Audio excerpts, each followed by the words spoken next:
Now, let's have a review first on the grade components because this is very, very important sa atong grading. So you already know that your attendance during mga Google Meet will be checked. Right now, your attendance is checked. Sir, wait. Tawgon min mo tag sa sir kung mag-check ka sa attendance. I don't do that.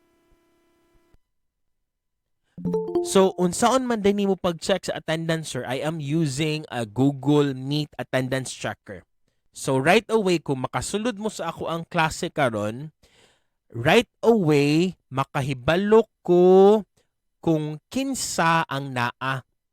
And then, I am using duha ka buok. Ang usa is simply listing ang mga attendees.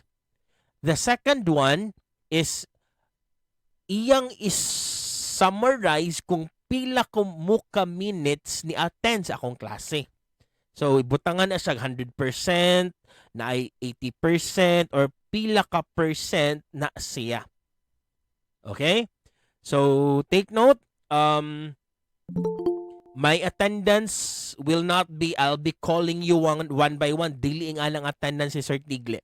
Inigsulod ninyo sa ako ang online class, atong Google Meet, right away, malista na inyong pangan, diris ako ang account. And then, muhatag nag-summary kung pila mo ka minutes ni attend sa ako ang virtual class today. So that is all about the online attendance. Let's go to the next component, participation. Now, the participation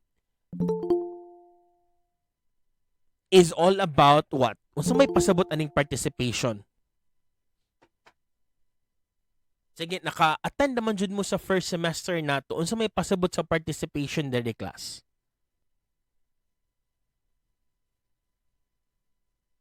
Any volunteers, please?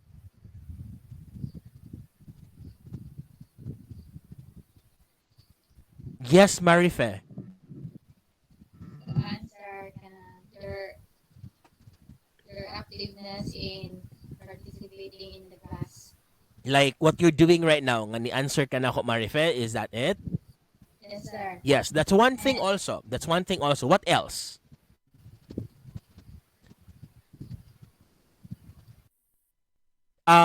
Here's the thing.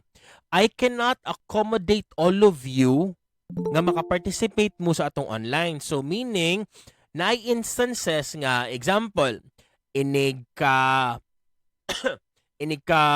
Saturday or during sa ato ang time sa other meetings nato, muhatag ko yung link nga inyong tubagan. Example, 5 questions lang, or example, 10 questions lang, or example, 1 question lang, an essay. So, ingana na lang siya ang format sa akong online participation. So, I'll be doing that this semester. Okay? The third component is knowledge building. Asa ni makitaan ang knowledge building? Sa module. Sa module. Sa inyuhang course material. Critical thinking, asa makitaan?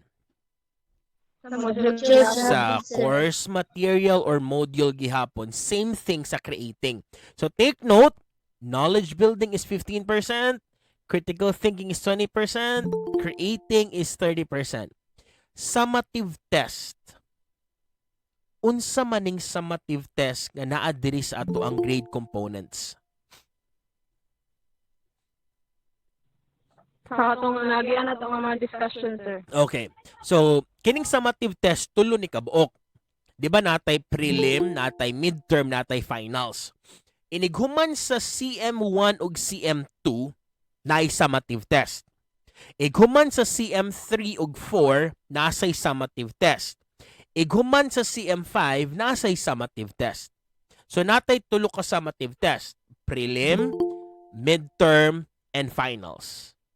Are there any questions about the grade components?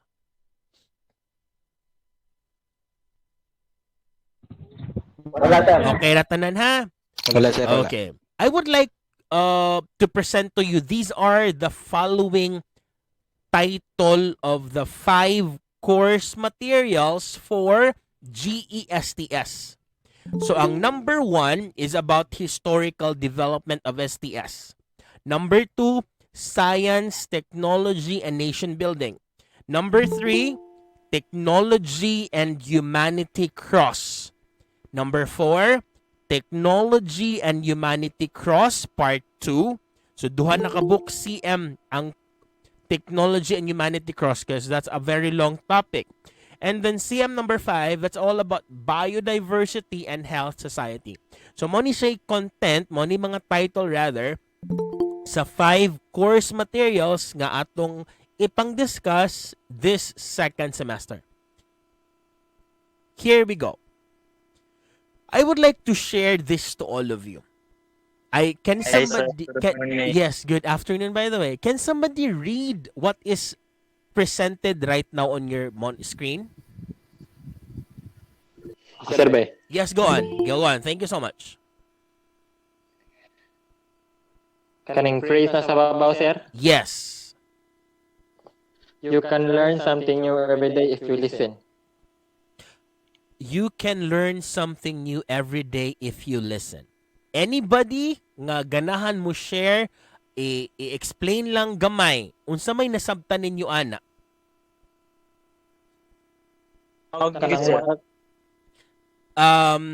Kasi ganahan mo share. See? I'm seeing, yes, Ernie. Go on, Ernie. Just raise your hand if you want to share. Ernie, go on. Kuan sir, sakto gid ako ang gid sir nga. Whenever you learn, sir, whenever you learn, sir, daghan jud kang makuha nga kanang information, sir, about that. And the important key there is to Listen. listen. So take note, if you listen, you will really learn. Okay, mausan na ako pag college class. I listened to the teacher. I learned a lot from the teacher. So same thing as well. Probably you also listen to your classmates because you will learn something also from your classmates. That's what I do always. I listen to the students, to their sharings because I learn as well from them. Katong among subjects ako ang last semester sa that was Comp 1 with my section Diligent. I learned a lot from them. Bisag course material 1, 2, 2, ug 3 ang na-discuss namo kay nagbagyong Odette na to, but I learned a lot from their sharings about kay na may mga estudyante nga mas daghan og knowledge ana. I'm not saying I'm the ultimate knowledge, a source of knowledge. Your classmates can be a source of knowledge. Okay? Let's have another picture. Can I have somebody to read this one? Yes, Archel. Learning is not a spectator sport, so let's play. Go. That's correct. Usa may pasabot aning learning is not a spectator sport. Let's play. Usa may pasabot spectator sports. Marife, go on, Marife. Kanang may idea lang sir sa Yes, go whole. on.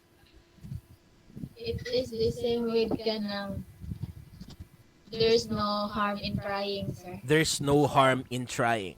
Why do you say so? Because in learning, sir, in learning, if you want to learn, there's no right and wrong. So you don't have to be nervous or afraid to answer it of what the teacher asks. Correct. So, ayaw mo kahadlok mo tubag. Kay kining atong klase, dili man ni siya show, dili man ni siya spectator sport. When I say spectator sports, kana ganing mo tan-aw mo niya na nagduwa. Mao na spectator sports. This isn't a spectator sport. So mo nang I would like you to participate. Let's play. When I say play, I want you to cooperate. I want you to participate. I would appreciate if you'll be giving answers just like what we're doing right now. Next picture. And this was said by your classmate. Mistakes are proof that you are trying. Ayaw mo kahadlok masayop, kay kanang masayop ka part na of learning. Maskin ako as a teacher, I do commit mistakes during the discussion. Pero, I correct myself right away. If ever na masayop like masayop og suwat or na masayop ini-calculate, pero I give the correction right away. So again mistakes are proof that you are trying. It's okay to make mistakes. The important thing here is you tried. And lastly, do what is right, not what is easy. Again, these are the things that I would like you to practice in my class. So I do hope as we go on with our session this second semester, you will listen, the first picture. You will play, meaning you will participate, you will cooperate. You will try in our third picture. And our last picture, do what is right, not what is easy. Like example, mangayo ra kag tubag sa imong classmate. That's an easy way. But what's the right way? Making your own answer. That's doing what is right. Okay? So is this clear, by the way? Yes, sir. So let us now begin with our first synchronous session. So karon mag-start ta sa atong first synchronous session. Anyway, this is a recorded session. I'll be giving you the recording after our discussion, after na kong edit ani. So I am recording it right now. Let me check first kung na-play ba na ako akong OBS. Yes, it's recording. So this is our first synchronous session, which is focusing on historical development of STS. Let's start with this. Can somebody read the definition of STS? Yes, sir. Yes, go on. STS is a science and technology studies that deals how social, political, and cultural Continue. affects scientific research and technological innovation affects society. So, meaning di ay, sir, ang focus di nato ani, sir, is this. We will be focusing on unsa may effect sa science and technology sa social, sa political, sa cultural. And will it, or unsay mga research, mga scientific studies about mga effects niya. How does it affect the society? So, mo ni ang atong focus sa STS. And first and foremost, let's talk about the history first. Okay? That's very, very important. Do not ever neglect history. History is part of what we are now, and we should learn from it. We should never forget history. Because the things that we are enjoying right now, that's because of the early inventions, the early innovations before. So, tungod atong mga early innovations, nga mga basic na kaayo to para nato karon, pero karon very techy na kaayo tanan, that's thanks to the history that we have. Okay? Are there anybody who wants to share something about the definition of STS? Naay mo share? Or is everything okay with our first slide? I guess everything's fine. Let's continue. So take note, science, technology, and society is an interdisciplinary course engages students to confront the realities brought about by science and technology in society. Let me ask you this one. Unsa may nabuhat sa science and technology ninyo class? Make it brief. Unsa may nabuhat, whether negative or positive, sa science and technology? Yes, Marife. Both, sir. Yes, Marife, go on. Both. Marife, what was your answer? Both, sir. Both. Big, Mylene, go on, Mylene. Unsa may natabang sa science and technology nimo, Mylene?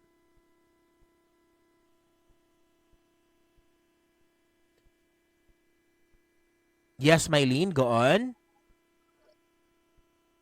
Kanang ubang buhaton sa balay sir kay nakatabang siya sa mapadali sir. Like what? Like what? Go on. That's a very very good idea. Go on. Kanang for example sir kay manglaba Naana like washing machine na sir. washing machine. Ya ang washing machine karon kay nagka-improve na. Washing machine karon nga all-in-one na automatic na dili na ka mo rinse automatically ang washing machine na mubuhatanan. Right? That's the advancement of technology and it helped. According to Mylene, napagaan niya ang trabaho, sir, sa balay. That's totally correct. Aside from that, any other sharings nga unsay natabang, whether good or bad, nabuhat sa technology ninyo? Yes, Cyril. Sir, sir, kanang dako ang technology karon sir, ang science technology dako tayo kan abang sa atong sir sa atong society sir. Especially sa atong ekonomiya sir. Like what do you mean? Giunsa pagtabang, Cyril? Kanang nag-improve atong sir atong civilization sir sa kadugay sir naka-dito kaya atong technology sir kanang grabe sila improvement compare mo Sa una. sir ba. Dako kay sa tabang sir. So it's a very good advantage kaayo nato sa society nga ang atong advancement sa technology is very very high na kaayo unlike before. I agree with that. Right? Let's move on to our second. Such realities pervade the personal, public, and global aspect of our living and are integral to human development. Just like what your classmate said a while ago, sir, mas napadali sa science and technology ang akong trabaho. Sir, mas napadali niya ako ang pangbuhaton sa balay. Which of course is right. Even us teachers, because of the advancement of technology, mas napadali pud among work. Okay? Same thing with the other jobs. Next. This course seeks to instill reflective knowledge in the students that they will be able to live a good life and display ethical decision making in the face of scientific and technological advancement. This is the one thing sad now we should not remember. We should not forget rather. Grabe na kaayo ang scientific and technological advancement. Pero dili nato kalimtan ang values, ang ethical decision. That's correct. That's totally right. Makatapulan na. Kaysa ito niingon makatapulan si JP, si JP. Ano mang makatapulan, JP? Can you share your what can you share about that? Sige, go on, JP.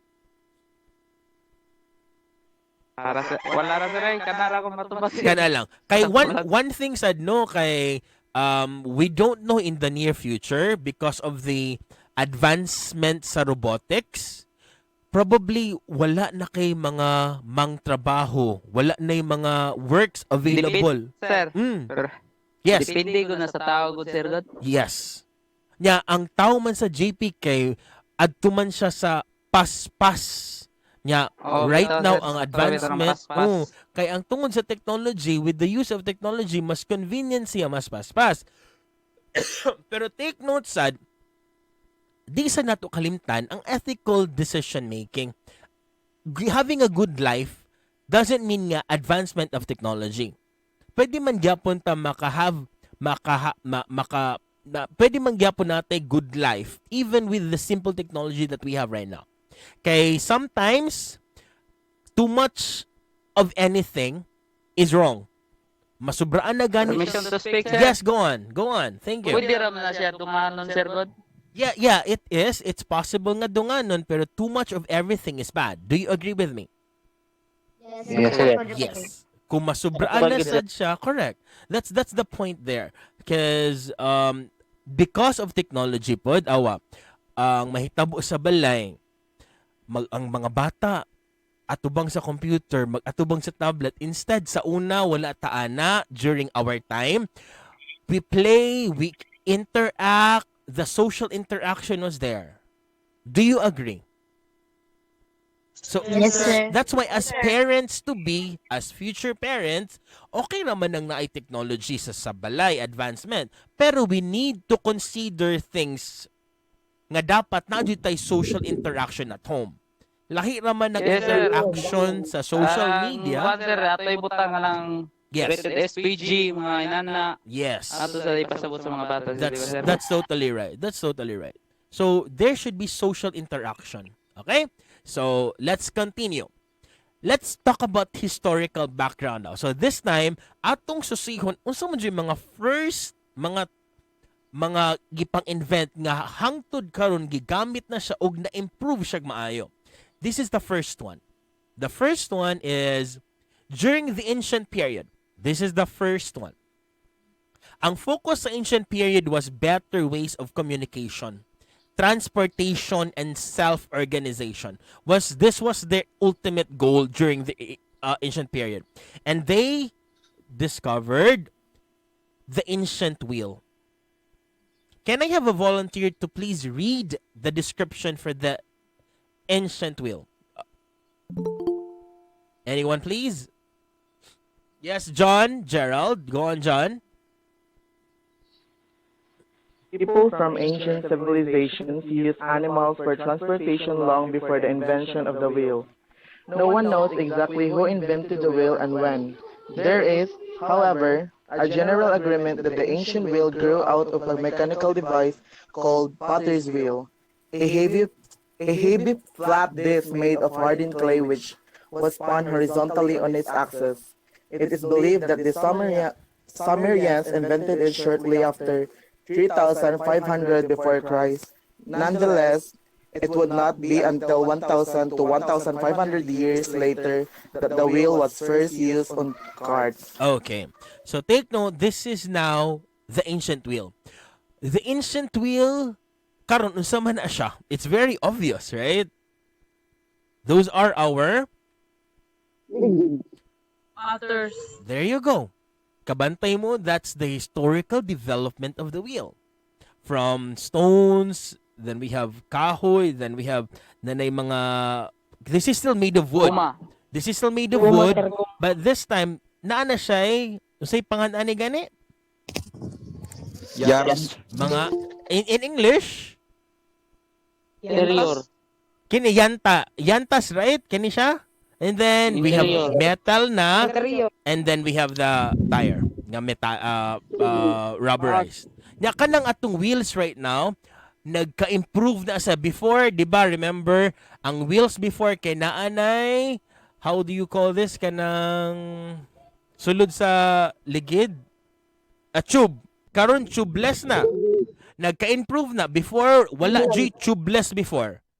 Before, naanay tube tanan. Naay kanang, how do you call that? Interior. Naanay interior nga tube. Karon na natay mga tubeless nga ana.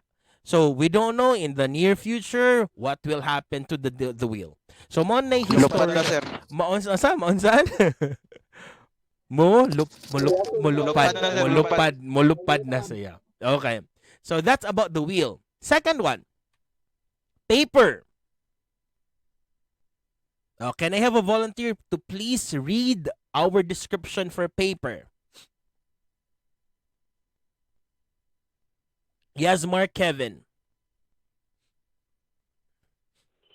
Roughly around 30,000 BC, the ancient Egyptians began writing on Papyrus. Correct. Papyrus. Material similar to thick paper and made from the pith of the papyrus plant or cypress papyrus. With the advent of papyrus, document and papyrus, documentation and record keeping become efficient, widespread, and vast. Through its use, information dissemination become exponentially faster. Records were kept and stood the test of time. Okay, so this is now the discovery of paper brought about. Information dissemination was great. Record keeping was efficient. Documentation, it was efficient as well. So this was brought by the discovery of paper.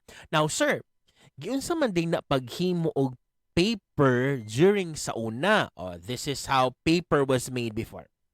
So sa una, they started cooking that. Then, ilang limpyuhan, the cleaning stage, the beating stage. Unsay beating, sir? Ilan ang bunal-bunalan. Kay meaning, pahumukon na nila kay because they will be getting the fibers there. Iguman-ana nila, they will now proceed to the making paper, the paper making process na buhaton ana, and then the pressing and the drying. This is the process of paper making before. Right now, we have machines for that. But you know what? When I was a high school student, mo ni ako ang project sa science. I made paper out of leaves. I did a process nga gagamit kog mga chlorine ana kay para muputi ako ang gagamit kog mga dahon ato. I made use of that was an experiment nga kung kini ang dahon akong gamiton, I have tulo ka dahon akong gigamit ato class. And I tested the durability of the paper using this leaf number 1, leaf number 2, leaf number 3. So, because of that, the process of paper making, mo itong naka-idea ko about unsaon saya. Okay? So, this is now, again, the process of paper making. And again, because of the discovery of paper, ang documentation, ang record keeping was very, very efficient. Let's continue. We have now the Shadoof. Are you familiar with this Shadoof? Ako, I have seen this sa una sa mga tabay. Have you seen this one? Yes, sir. Yes. Yes, sir. Dito Yes, lang sir. po. Ako nang himuong kuan pagdakop og kuan alimango. Mao ni siya pamaagi para pagdakop og alimango sa una. Sa mga Nakabuhat ko na elementary ko. That's good. Ang ako nakuha na ni sa istabay sa among silingan nga naay bato. Let me show. Let's have this one first. Let's have the description. Can I have somebody to read this one? Any volunteer, please read what a Shadoof is. Was an early tool invented and used by ancient Egyptians to irrigate land. This is hand-operated device used to lifting water.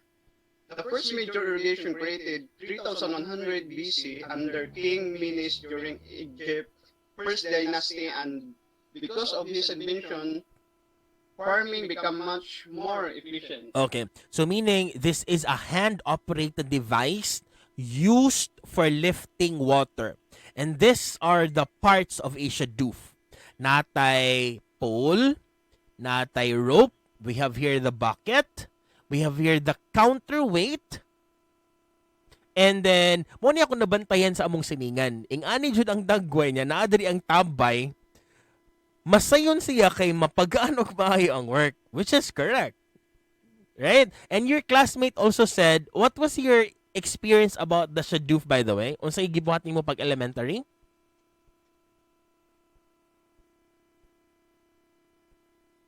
Kisa to ni answer niya, naghimo siya ging anihaw para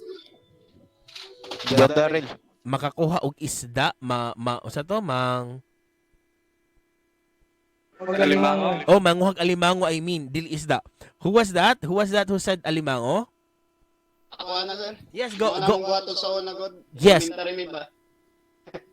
So, makakuha mo og alimango. Giunsa man ninyo, Angelo? Patangan rin na namo sir og kuan o karni sa manok ingon ana nin pagkahapon Mao na among kuan ang dirahon namo. Nanay mga limango. Ah, okay. So this is now the Shadoof, okay? So right now, as you can see, I will be presenting to you. There you go.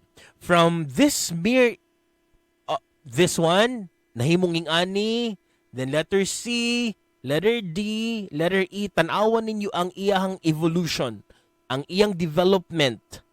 Here we go until this one. So this is how the Shadoof evolved from very simple to what is right now nga gigamit sa mga tao.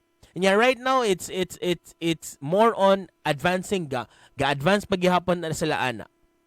Okay? So this is about the Shadoof. Next. The Oli Pile. So mo ni siya ang Oli Pile. Can I have somebody to read what an Oli Pile is?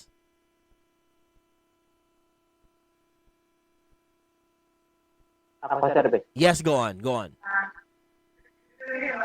Oli Pile Heroes engine is widely believed to be the ancient precursor of the steam engine.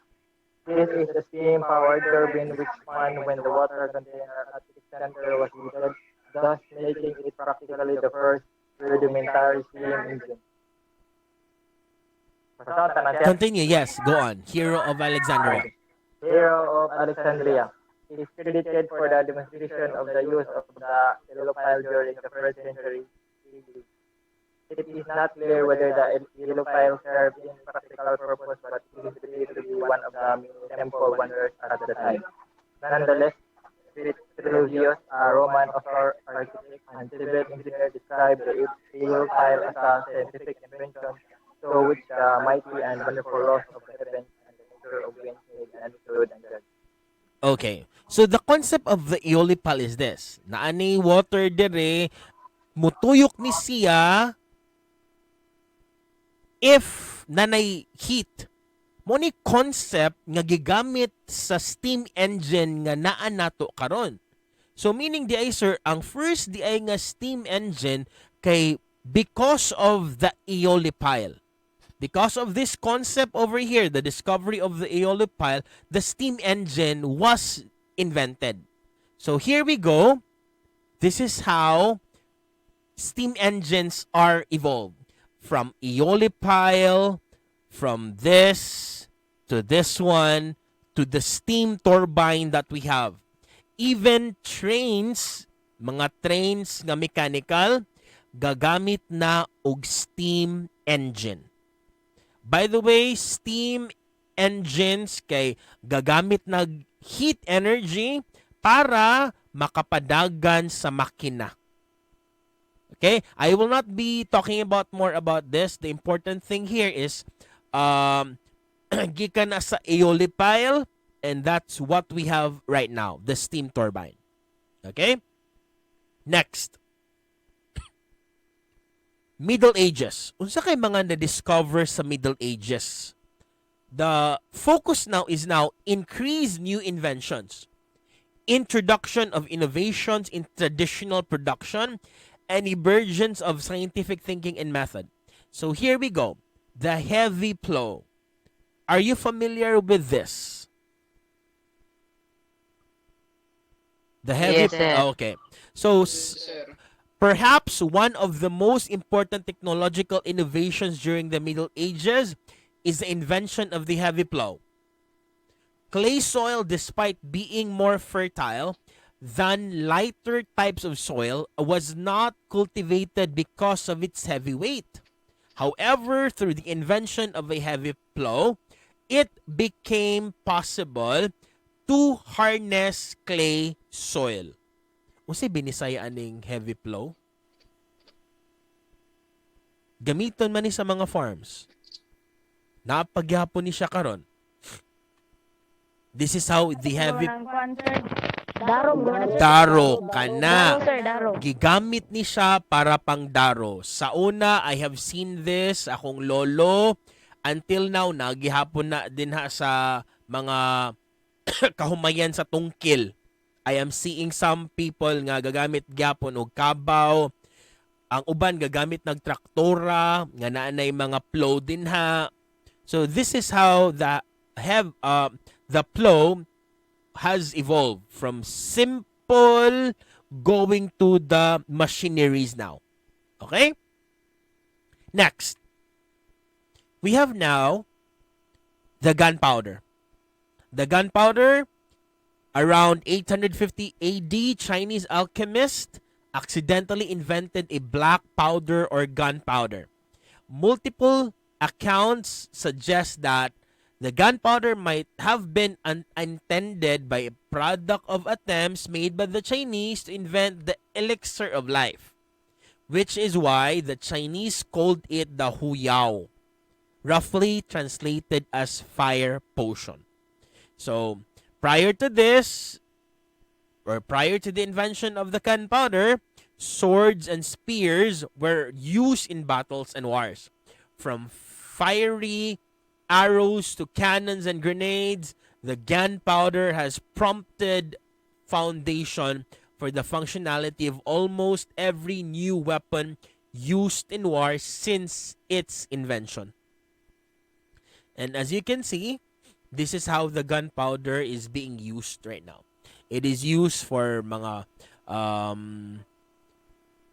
firearms, cannons, explosive, and even mga fireworks. Now, let's continue.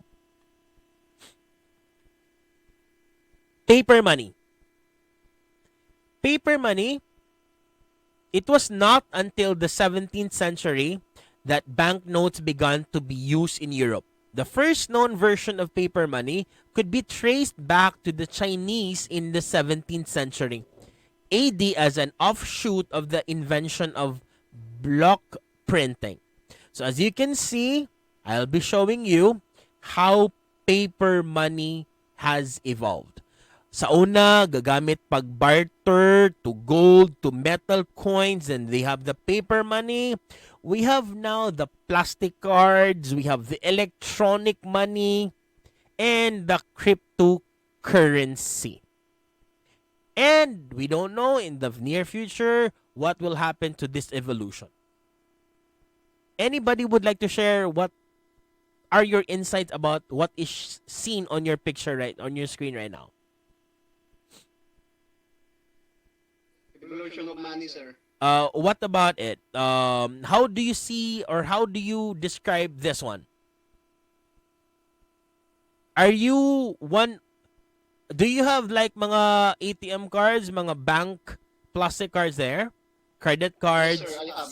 Do you use electronic money to pay? Yes, sir. Yes. Yes, sir. I do also Yes, make, sir. make Yes. ako I sell Pati sa kwan, sir. correct. Gcash, pati Crypto, sa crypto. Who's into cryptocurrency? Me, Ako, sir. You. Mga Bitcoin, sir. Mga bitcoins. Nga, Axie Infinity, sir. sa Axie. Yeah, ang It's Axie. trading. Ang Axie is into crypto. Who, what else? Nade mga Axie players dere. Axie scholars. Dasad, sir. Okay. How much are you earning by the way sa inyong Axie kanang crypto ninyo? SLP, sir. SLP to convert. Depende kung pili SLP.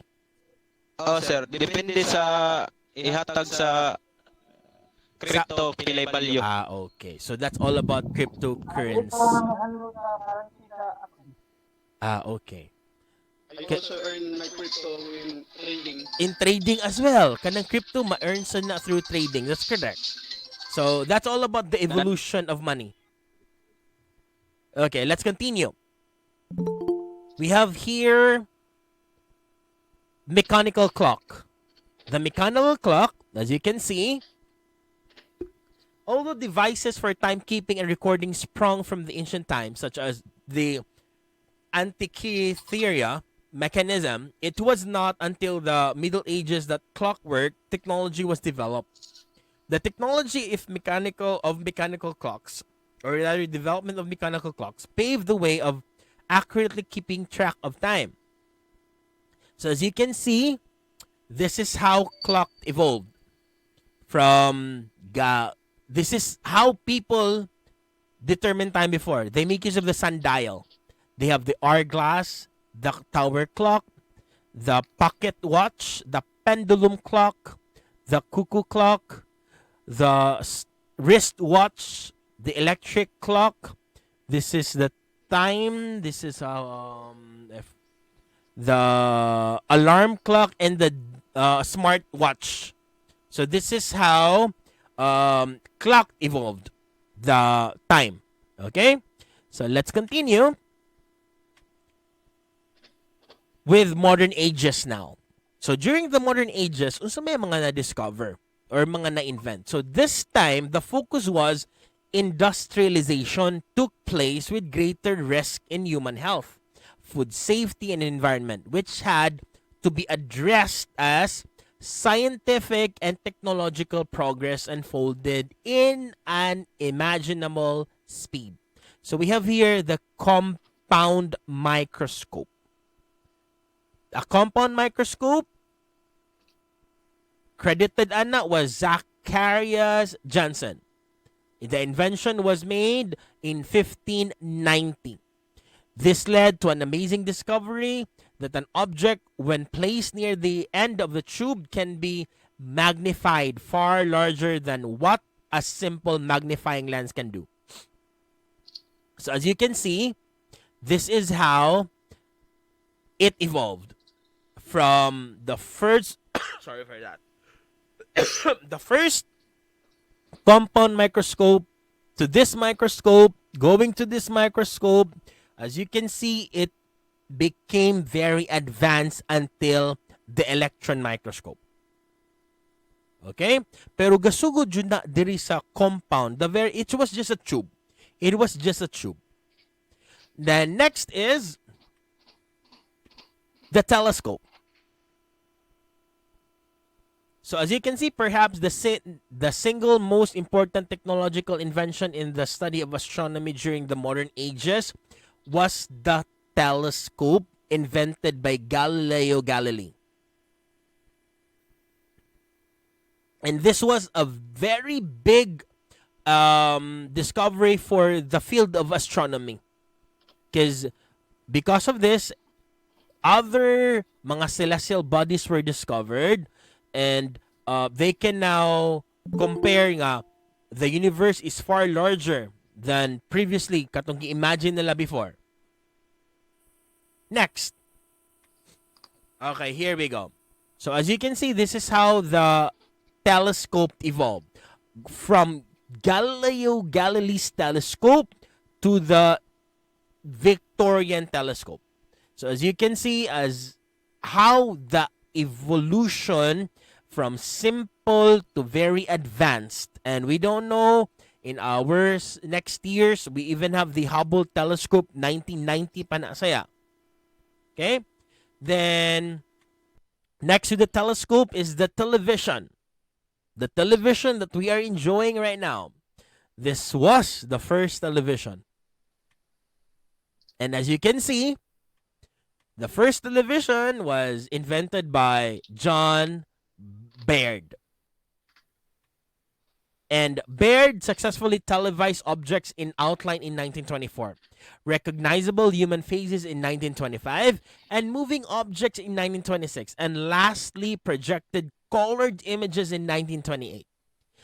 Despite being the first television invented, Baird's television was later on criticized for its fuzzy and flickering images, primarily because it was mechanical compared to electronic versions that were developed much later. But still, thanks to this person, because the idea of the television was because of this person. Although he was scrutinized, kay dili klaro kay fuzzy nga ang objects na lihok-lihok. Now, this is how the television evolved. As I can remember, kining 1980s nga TV o 1970s, naami-ani nga TV sa akong balay sa lola before. Guba nilang saya. Ing ani nga TV, kini nga TV, I still naka-remember pa ko aning 1970s o 1980s nga TV. Murag di microwave sir, no? Murag, naman ni siya close-close. Naman ni siya close-close ang sa una nga TV nga. Pwede siyang ma-close, masaratan niya. Human, tuyok-tuyok pa na ilahang mga channel. Dili na ang kanang ato ang kuan na karon na digital na kaayo. So this was the first television na evolve. Yeah, we have the smart television right now. Pero yes, go on. Yes, unsan? Naagyapon mo yung karaan nga TV, pero is it working gyapon or gi-display na lang? Working gyapon. Ang among karaan nga TV is wala nabagyo man good before. Yan nabasa nangalata ang sulod hasta ang kining wooden ani niya nalata, wala na jud siya matabang. So this is how the television evolved. And that sa mga nana sir. Yes, go on. Maantik sir no, mga makadugay ba kay magkabalyo siya ang item basta makadugay na siya. Basta dili ma-damage. Basta dili lang ma-damage, magkadako ang value ana niya maantik na. Nya sa una amo ang nadaot man good mo nang sayang to siya. Because probably kung napato until now, kay 1970s man to nga TV sa akong lola. Kung napato until now, siguro the value of the television, antique naman to, dako na dito ko yung baligya. I don't know kung 1 million na say or how much. So that will be the end of our Synchronous number 1. So I'll be seeing all of you next week again for Synchro number